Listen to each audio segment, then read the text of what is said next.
talking to Coach James Routledge, head football coach with the Burges Mustangs. Coach, how are you this afternoon? I'm doing great. Looking forward to a new season and all the things that come with it. We all are doing the same, yes. A couple of questions that I'd like to talk to you about that I've mentioned to, these several coaches that we have here. Last year, 2020, was not, I guess, the most perfect season, to put it in a nice way. A lot of adjustments had to be made. I'm just curious, what kind of adjustments did you, your coaching staff, or the players make to get through the 2020 season? Well, in football, it's kind of cliche to say you take day by day, but that's exactly what we had to do. We had to take it day by day, week by week. We basically had to tell the kids we may not play for a while, but we're going to take every day like we're going to play this Friday.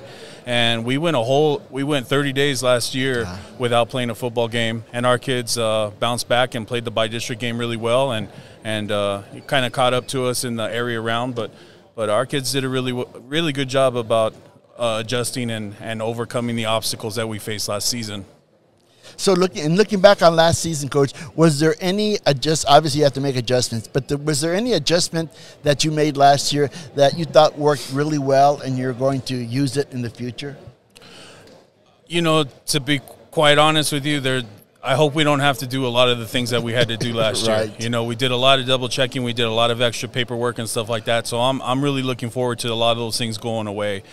But just being more patient and just taking it day by day and focusing on what you're able to accomplish per day. Sometimes coaches forget that every day is important, and that's probably the biggest strength that we got from last year with all the adversity that all the teams face, was to enjoy this thing that we get to do every day, because we knew last year that at any given time we could be shut down by the county, by the city, by the state, by the whomever, and so we really enjoyed every day that we did get to practice and play last year.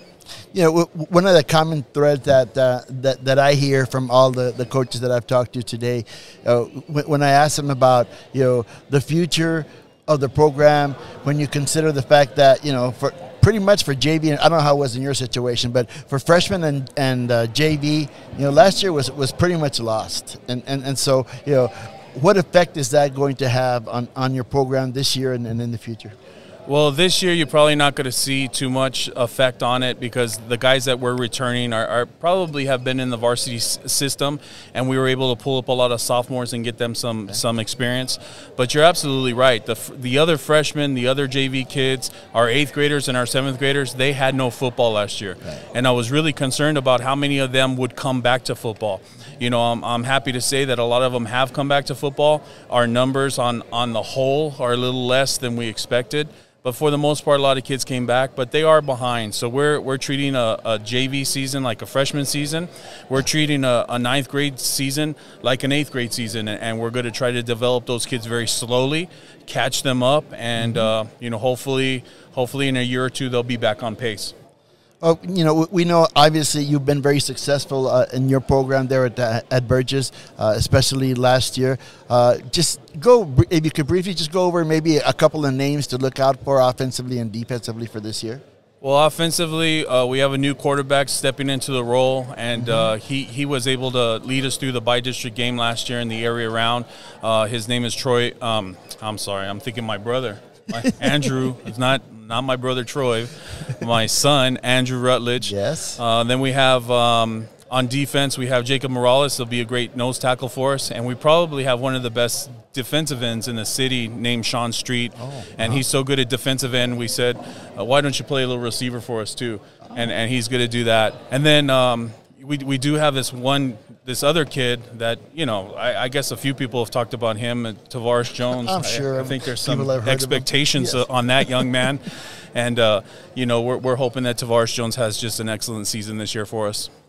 In looking back over last year, although there were struggles the way it was, you all didn't make it to the area round. Yes, sir. And I'm sure that's your goal and probably further this year.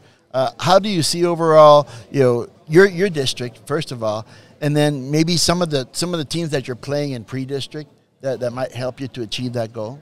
Yeah, I think we have a very strong non-district schedule. We're going to start off with kind of the battle of the running backs between Canutillo and Burges High School. Interesting.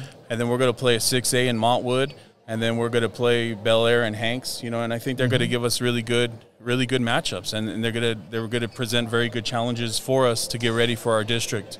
Our district, I think, is very strong. I think we're solid in our district. I don't think there's any teams in our district that are going to be real easy to get over. Right. And we're going to have to be ready to play every single week. So we're really excited about the opportunity of our non-district schedule, and then to prepare us well for our district schedule.